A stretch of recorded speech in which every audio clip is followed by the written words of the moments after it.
이거 좀 나. 이제 40장밖에 안 되니까.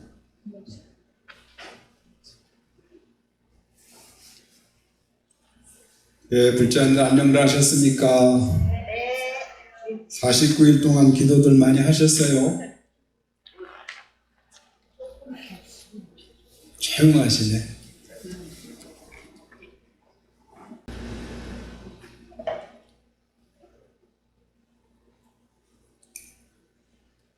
자, 오늘은 계묘년 백주옥맞이 49일 기도를 회향하는 날입니다. 그래서 오늘 설법 시간에는 이제 기도와 이제 기도 회향, 공덕, 그리고 백중의 의미, 또 이런 것에 관해서 짤막하게 좀 말씀을 드리겠습니다. 이쪽에 이렇게 가치들 좀 나눠서 보시면 좋겠네요. 자, 합장들 하시고 이제 회향계를 같이 하겠습니다. 제가 한마디씩 제가 먼저 하면 그 다음에 따라서 해주시면 되겠습니다. 기도 공덕 수승행 공덕 수승행 무량승복계회향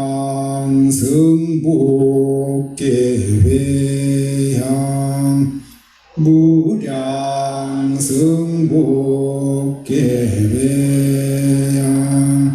보원지믹 제유정 원지믹 제유정 소광무량 광불잘 소광무량 광불잘 합상 내리시고요. 자, 그 뜻을 그 밑에다가 제가 번역을 해 놨습니다. 기도공덕, 그 훌륭한 수행, 끝이 없는 수승한 복, 모두 회양하옵나니 고통과 어려움에 빠진 모든 중생들 속히 무량광 부처님 세계에 왕생하여지이다. 이게 보통 기도에는 늘 이제 기도를 할 때마다 말씀을 드리지만은 축원 기도가 있고 서원 기도가 있고 그 다음에 크게 참회 기도가 있고 그 다음에 실상 기도가 있고 회향 기도가 있다고 이렇게 말씀을 드렸습니다. 그래서 그 회향 기도에는 큰 의미가 있어요. 우리가 세상을 살면서 보면은 이 남과 더불어서 살아가면서 내가 많은 어떤 분들은 재물을 이렇게 모을 수가 있죠. 근데 그것을 나만 쓰지 않고 가깝게는 내 아들,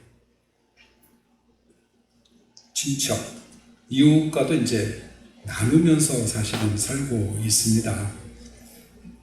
그래서 이제 회향이라는 말은 늘 기도를 마칠 때마다 말씀을 드리는 내용인데, 이 공덕, 기도를 해서 쌓은 공덕을 다른 이와 함께 나누는 것, 또는 다른 사람들에게 되돌려 주는 것을 이제 회향이라고 합니다.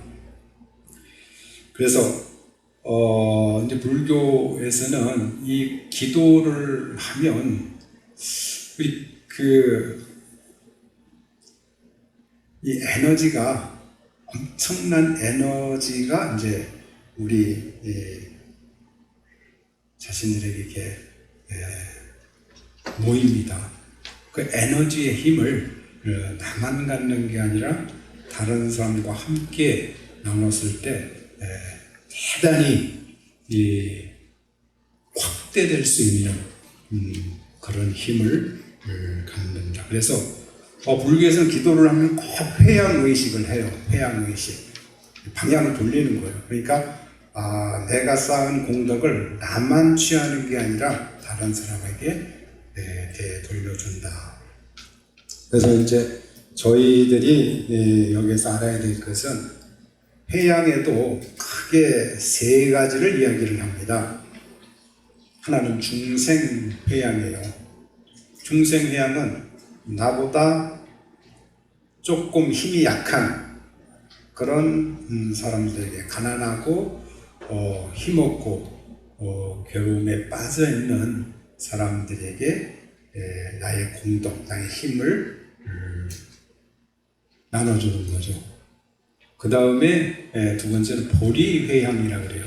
그러니까 내가 쌓은 공덕이 실제로 불교에서, 불법에서 수행을 하는, 기도하고 수행하고 하는 그 목적은 부처님처럼 깨달음을 얻는 것이 이제 목적이죠. 그래서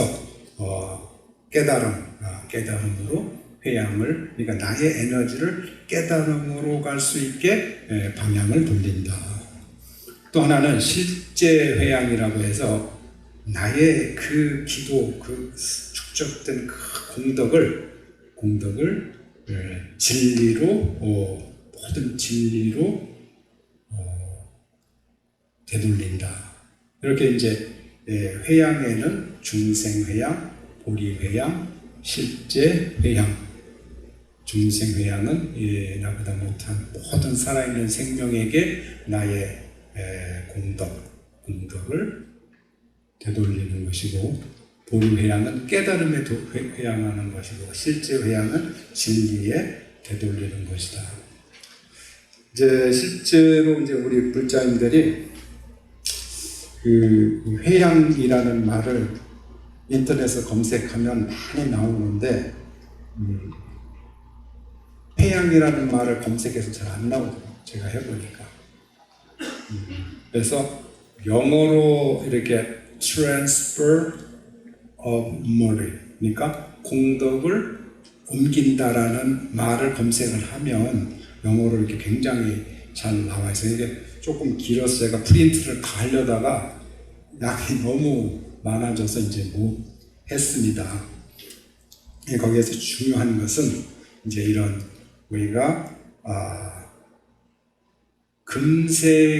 금생에서의 어떤 그런 그 행복한 그런 어떤 삶뿐만 아니라 이게 내생까지 연결되는 그런 것이 회향이다. 공덕의 전환, 공덕의 전이. 공덕의 전환은 이제 이 공덕이 실제 진리와 깨달음으로 변환이 될 수가 있고, 공덕의 전이는 중생들에게 이게 전달될 수 있다는 거예요. 이제 초기 경전에도 이 회향에 관한 이제 그 이야기가 나오는데, 아귀 이야기가 많이 나와요.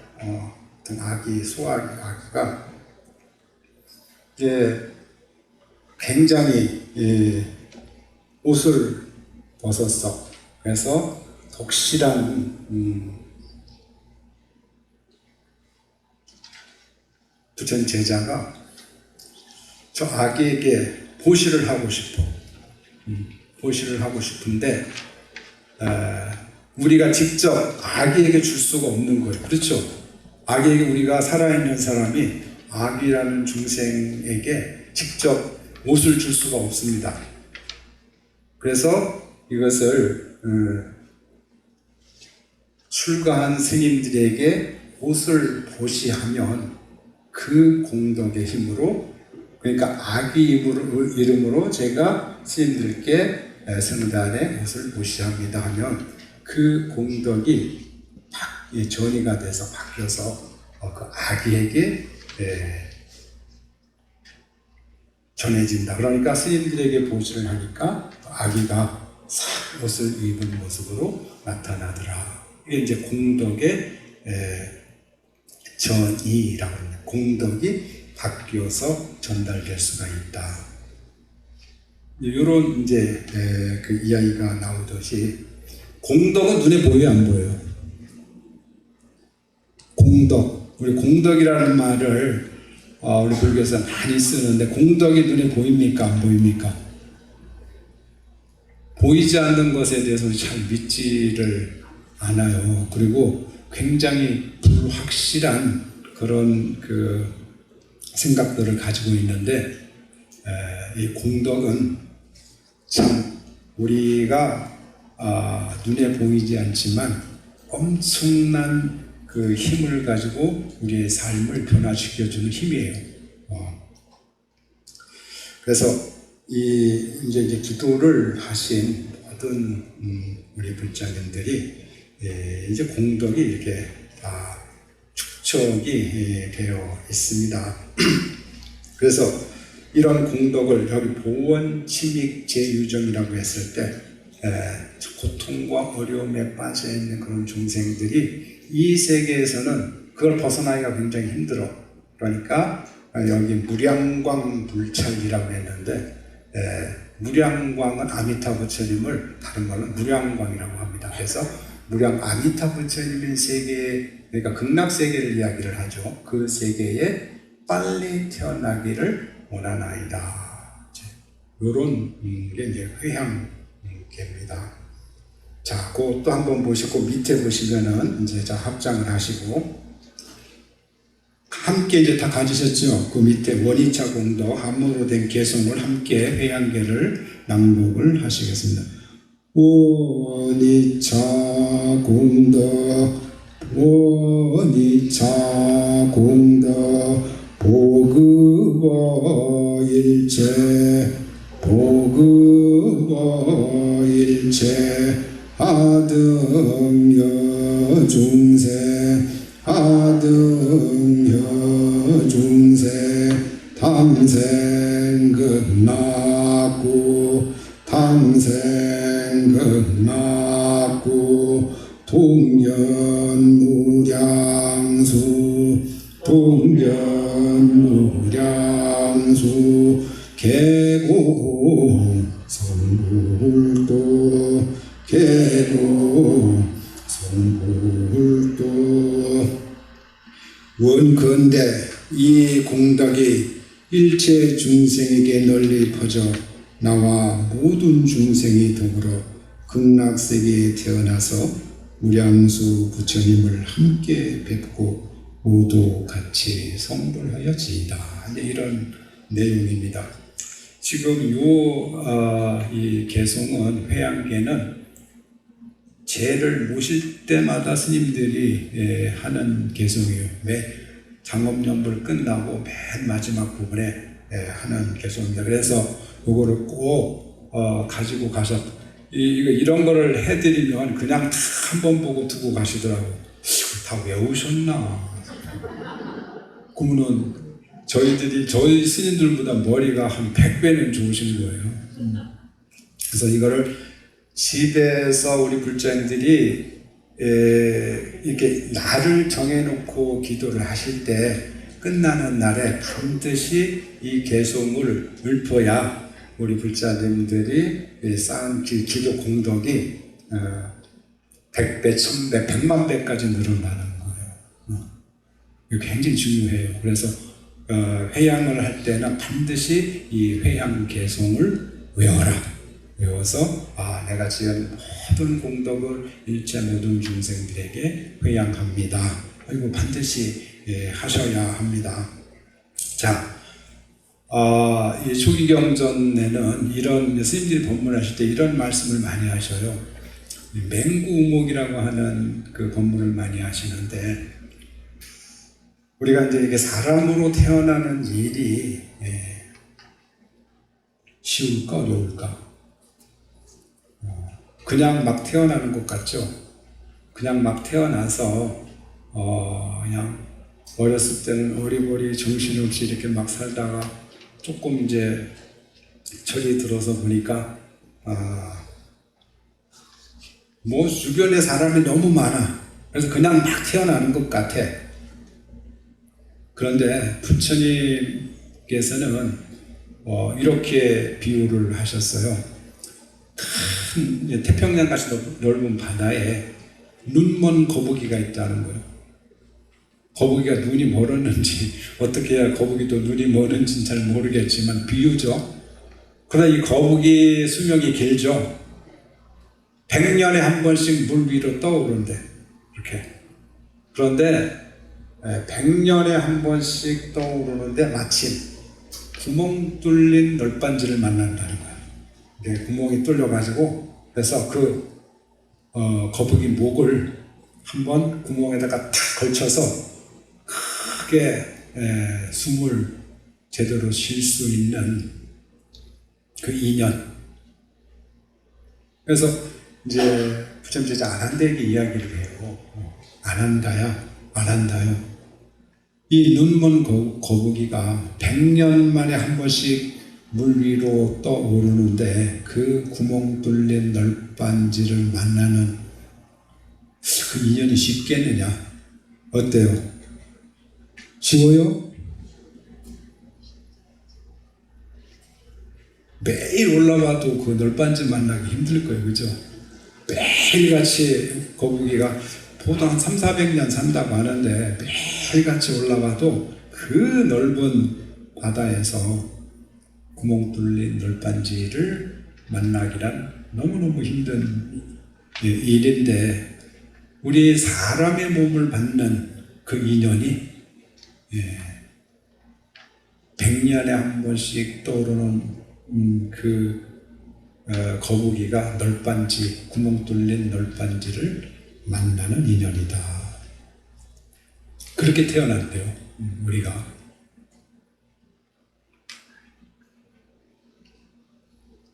또 한 가지 비유는 하늘에다가 바늘을 떨어뜨려서 이 넓은 땅에 바늘을 떨어뜨려서 땅에 겨자씨가 꽂히는 확률로 우리가 사람의 몸을 만든다. 그래서 이제 지금 현재 우리 이 지구에서 이렇게 이 생명의 분포도를 보면은 이렇게 피라밋형으로 이렇게 그릴 수가 있는데 사람이 끝에 해당이 된다는 거예요. 개체수로 말하더라도 지구에 뭐 지금 한 70억 인구가 된다고 하더라도 다른 생명들에 비하면은 개체수가 아주 미미하다는 거예요. 물론 이 세계를 우리가 인간들이 다 지배하고 살아서 엄청난 사람들이 많이 있는 것 같은데 진짜 사람으로 태어나는 그 인연은 그렇게 어렵다는 거죠. 이제 그 중에서도 부처님의 바른 법을 만나는 인연은 더 어렵다. 그래서 늘상 이제 옛날에는 스님들이 그런 말씀 많이 하셨어요. 인생 난득이요 불법 난복이다. 사람의 몸을 받기 어렵고 그 중에서도 부처님의 법을 만나기는 더욱 어렵다. 그러니까 하늘에다가 바늘을 떨어뜨려서 이 땅에 겨자씨가 꽂히는 확률로 우리가 사람의 몸을 받고 부처님 법과 인연이 됐다. 신기한 인연입니다. 이건 보통 인연이 아니에요. 그 중에서도 그냥 불법을 만난 게 아니라 부처님 전에 공양을 올리고 또 다른 사람과 이렇게 마음을 함께 닦고 기도를 하고 공덕을 나누고 이거는 사람의 몸을 받아서 가장 수승한 행위다. 이것보다 더 뛰어난 행위 있을 수가 없다는 거예요. 이게 이제 우리가 해온 기도의 의미라고 할 수가 있습니다. 그래서 온각사에서 매년 49일간 이제 이렇게 지장 기도를 올리면서 이렇게 기도를 동참을 해서 직접 매일 오실 수는 없죠. 그러나 함께 기도를 동참을 해서 인연을 짓는다는 것은 금생뿐 아니라 내생까지도 그 소중한 공덕이 계속 연결이 될 것이다. 이렇게 말씀을 드릴 수가 있습니다.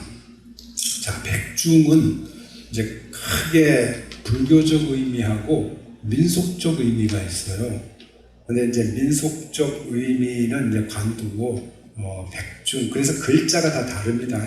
민속에서 쓰는 백중이라는 그 한문 글자하고 불교에서 쓰는 백중이라고 할 때 한문 글자하고 글자가 다릅니다. 불교에서 쓰는 한문 글자는 아렐 백자가 흰 백자를 경전에 보면은 불고수고리 하잖아요. 그러니까 부처님이 수고리에게 말씀하셨다 할 때 그 백자가 말하다, 아래다를 백자예요. 그 다음에 중자는 무리중자를 씁니다. 대중할 때 쓰는 중자. 이제 그게 무슨 의미냐면 음력으로 4월 15일부터 음력으로 7월 15일까지가 이제 전통적으로 그 안거, 하안거, 여름 안거 기간이라 부릅니다. 이 전통은 부처님 당시 때부터 전해 내려오는 전통인데 지금 아직까지 이제 그런 전통이 지켜지는 나라가 이제 우리나라, 아주 티벳도 이제 하는 것 같아요. 이 하안거 기간이 끝나는 날, 음력으로 7월 15일이죠. 이제 끝나는 날, 이 수행을 한 대중 스님들이 다 이렇게 함께 모여서 자자라는 것을 합니다. 자자. 말 들어보셨죠? 자자. 이게 참회의식이에요. 참회의식. 말씀을 드리자면, 이제, 이 불교 이 승단은 여러 대중들이 함께 생활을 하죠. 함께 생활을 하다 보면, 이제 크고 작은 잘못들을 저지르게 돼. 또 옆에 사람한테 피해를 끼치기도 하고, 한 가족이 부부가 함께 살아도 마음에 안 드는 거 많죠. 그죠? 근데 마음에 안 들어서 잔소리 하면은 잘못했다고 해요. 그냥 같이 싸워요. 같이 싸우죠. 보통 너는 안 그러냐? 하면서 같이 싸우잖아. 빨래 좀 아무 데나 놓지 마. 그러면은 너도 그저께 아무 데나 놓더라. 치약을 이렇게 짜서 배에 밑에부터 쫙 짜가지고 좀, 그리고 양치질을 하면 거기 닦고 나와야지. 그냥 이렇게 그냥 물 천지로 해놓고 나면 그 다음 살은 어떻게 쓰냐고 하면은 남말하고 있네 하면서 같이 싸운다고.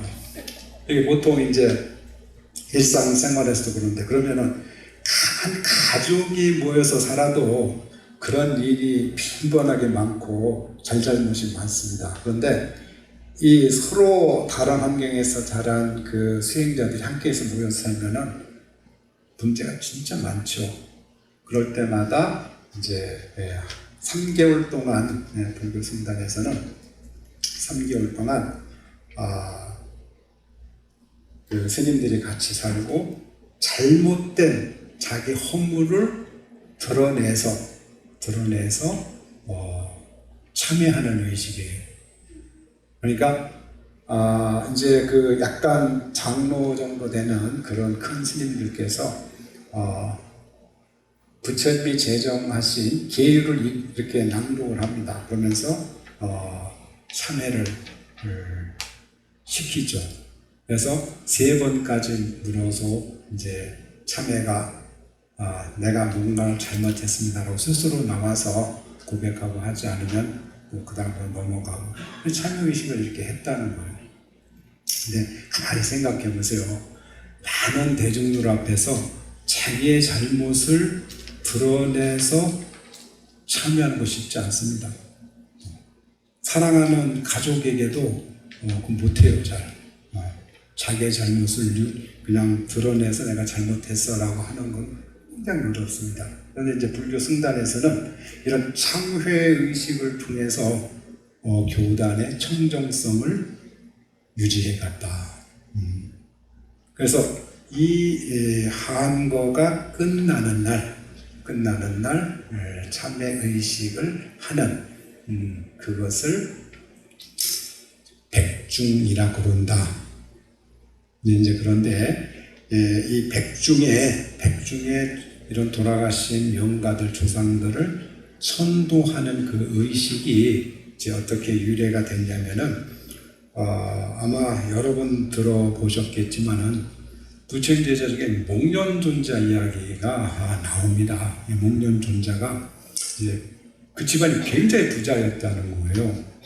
부자여서 잘 살았는데 아버지가 갑자기 돌아가셨어요. 그래서 이제 어머니와 둘이 남게 됐는데 아버지가 돌아가셔서 장사를 부자로 살았는데 아버지가 돌아가시니까 재산이 자꾸 줄겠죠. 그래서 말하자면 무역을 하러 이제 떠나야 되겠다고 생각을 하고 재산을 3분의 1로 나눠서 3분의 1은 어머니 이제 그 생활비로 쓰시고 3분의 1은 이제 많은 사람들에게 스님들을 또 이렇게 수행자들을 모셔서 아버지의 백승제, 500승제를 모셔달라. 그리고 3분의 1은 자기가 가지고 이제 무역을 하러 떠났습니다. 근데 이제 장사를 해가지고 돈을 많이 벌어서 이렇게 돌아왔는데 어머니가 이제 청제부인으로 나와요. 청제부인. 정말 이름까지가 아주 뚜렷이 아무개라고 해도 될 텐데 청제부인 해가지고 아들이 부탁한 그런 일을 하지 않고 말하자면은 이제 힌두교에서 하는 희생제를 지냈던 것 같아. 그러니까 불교에 의해서 그 불법에 따르는 그런 죄를 모신 게 아니라 희생제는 이 동물들을 막 잡아서 죽여가지고 이제 하늘에 제사 지내는 그런 것을 희생제라고 하면 부처님을 아주 금하셨거든요. 그래서 이제 이 어머니가 그 과보로 지옥에 떨어집니다. 지옥에 떨어졌는데, 나복 이제 이 목련이 부처님 출가를 해가지고 어머니가 그렇게 하셨으니까 아마 좋은 세계에 태어나셨을 거다. 부처님 출가해가지고 딱 보니까 어머니가 지옥에 계신 거예요. 지옥에. 굉장한, 이제 목련경 같은 경우에 보면은 굉장히 여러 괴로운 세계에 빠져서 보통 이제 지옥이라고 하는 그런 세계, 여러 세계에 빠져서 괴로움을 당하 있는 걸 보고 이제 효심이 지극한 그런 이제 그 제자로 나옵니다. 어떻게 하면은 어머니를 구제해 줄 수 있을까? 그래서 부처님 이제 혼자 신통을 얻어서 혼자 힘으로 하려니까 그게 안 되었다는 거예요. 그래서 이제 부처님께 여쭤보니까 아까 공덕의 전의를 말씀을 드렸듯이 그런 중생, 지옥에 빠진 중생들에게는 직접 그 힘으로 안 된다는 거죠. 그래서 이런 청정하게 수행을 하는 수행 집단에 보시를 해서 그 공덕의 전의에 의해서 어머니가 그 지옥의 어떤 그런 과거로부터 벗어날 수가 있다. 그래서 이제 그날이 언제냐? 그날이 백중날이라는 거예요. 그 전통이 그래서 거의 한 2500년 이상 이제 불교에서 조금씩은 차이가 있지만 특히 이 대승불교권의 나라에서 중국, 티베트, 한국, 일본, 베트남까지 이 동아시아 쪽에서는 이 전통을 지금 2500년 이상 해오고 있습니다. 여기에는 이제 종교적 의미도 있지만 그런 불교의 문화적 의미도 많이 있다. 이 유교 문화에서는 직접 그 제사를 지낸다 그러고 불교에는 제를 모신다 그래요. 글자가 다릅니다. 유교 문화에서는 이 직계 장남이 아버지나 할아버지를 제사 지내게 돼 있다는 거예요. 여성을 제사를 지내지 않습니다. 또 여성이 제사를 지내주지도 못하는 그런 이제 문화 전통입니다. 그런데 이제 불교에서는 여성이 됐건 남성이 됐건 위가 됐건 아래가 됐건 나와 인연 있는 사람이 돌아가신 분들에게는 모두 제를 모실 수 있는, 돌아가신 분을 위해서 천도제를 모실 수 있는 그런 문화 전통으로 자리를 잡았죠. 그래서 지장경에도 보면 이제 지장보살의 그 전생의 광목이라고 하는 여인도 어머니를 구제하는, 그러니까 유교에서는 효의 개념이 아버지에 대한 효였다는 거예요. 아버지에 대한 효. 어머니에 대한 효는 없었습니다. 그런데 인도 전통은 어머니에 대한 효가 더 지극하다는 거예요. 관무량수경 같은 데도 보면은 빈비사라 왕이 이제 아들에 의해서, 아사세 왕에 의해서 감옥에 갇히거든요. 아버지는 그러면서 이제 아버지를 이제 그 권력을 탈취해 가지고 아버지를 굶겨서 죽이려고 할 때 어머니가 이제 음식을 몰래 가져다가 아버지를 계속 살리니까 어머니까지 죽이려고 하는데 그 신하들이 아버지를 죽였다는 말은 있어도 어머니를 죽였다는 말은 들어보지 못했다. 그러니까 인도는 이 어머니에 대한 효를 굉장히 강조하는 그런 문화였다는 거죠. 그래서 지장경에도 보면은 그 광목이라고 하는 그 소녀가 지옥에 빠진 어머니를 구제하는 스토리로 이렇게 되어 있고, 지금 이 목련경 같은 경우도 어머니를 구제하는, 어머니가 이렇게 경전상에 보면은 좀 이렇게 그 악업들을 많이 지은 걸로 이렇게 나와요. 그래서 어머니를 구제하는 그런 이야기들이 이렇게 많습니다. 그래서 백중은 우리가 이렇게 기도를 해서 기도 공덕의 힘으로 나와 인연 있는 그런 돌아가신 분들이 혹시라도 괴로운 세계에 빠져서 괴로움을 당할까봐 그 세계로부터 조금 구제를 하려고 하는 그런 그 공덕의 힘으로 그런 전통에서 이제 백중을 모시게 됐다. 그래서 이제 공덕이라는 것은 매일매일 수행이나 이제 일상에서 하는 어떤 일, 직무, 그리고 고결한 행위, 이런 것들을 꾸준히 했을 때 우리에게 축적되는 영적인 그런 이제 에너지를 이야기를 합니다.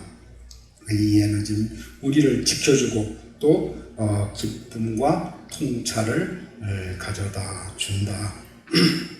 그래서 이 세상을 좀 뭔가 분명하게 뚜렷이 이해하고 알고 해서 우리가 사는 이 세상을 뭔가 좀 바람직한 형태로 이렇게 살도록 한다. 그래서 이제 이 전통적으로는 이 백중을 울람바나라 그래요. 도현, 거꾸로 그러니까 우리 이런 이야기가 나요. 어떻게 지옥에는 태어나느냐 그러니까 업의 에너지에 의해서 업풍, 그 바람에 의해서 갑자기 그곳에 태어나게 된다. 화신인 거죠. 그래서 우리가 이런 기도 하셨을 때는 반드시 우리가 쌓은 그 공덕의 에너지를 함께 살아있는 분들과 나누고, 그 에너지가 공덕의 전이 변화되어서 우리 지금 눈에 보이지는 않지만 나와 함께 했던 그런 인연들이 괴로운 세계로부터 벗어날 수 있는 그런 기원을 하는 불교의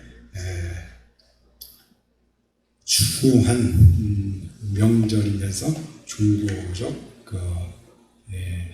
의미를 갖는 그런 날이다, 이렇게 이해를 하시면 되겠습니다. 오늘은 이 정도로 짧게 말설법을 마치도록 하겠습니다. 감사합니다.